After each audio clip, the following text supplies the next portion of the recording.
Il était une fois un homme du nom de Pierre qui vivait dans un petit village entouré de collines verdoyantes.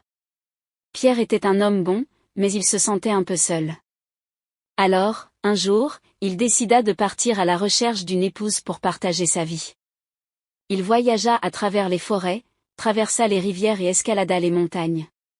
Finalement, il arriva dans un village où vivait une jeune femme douce et gentille du nom d'Isabelle. Elle avait de longs cheveux roux et des yeux pétillants comme des étoiles. Pierre et Isabelle se rencontrèrent, tombèrent amoureux et décidèrent de se marier. Pierre avait également un fidèle compagnon, un chien nommé Max, qui l'avait suivi dans toutes ses aventures.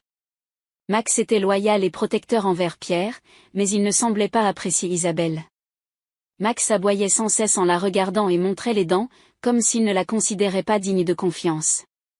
Isabelle, cependant, était une femme patiente et aimante. Elle essaya de gagner le cœur de Max en lui offrant des friandises et en lui parlant doucement, mais le chien restait méfiant. Un jour, alors que Pierre, Isabelle et Max étaient en train de se promener dans la forêt, Max se mit soudain à aboyer plus fort que jamais. Il se dressa sur ses pattes et se mit à la poursuivre en grognant. Pierre s'élança pour la protéger, mais à sa grande surprise, elle se métamorphosa en renarde et s'enfuit au plus vite. Isabelle était devenue une renarde avec un pelage roux étincelant et des yeux brillants. Pierre ne savait pas quoi faire, mais au lieu de ressentir de la peur, il sentit de l'amour. Il aimait Isabelle, qu'elle soit femme ou renarde. Max, qui s'était calmé, se frotta contre Pierre, comme pour lui dire qu'il avait toujours su que quelque chose de spécial se cachait en Isabelle. Pierre comprit que l'amour véritable ne se limitait pas à l'apparence extérieure. Il savait qu'Isabelle était la même personne, qu'elle ait une apparence humaine ou animale. Il lui parla doucement et lui dit qu'il l'aimait toujours.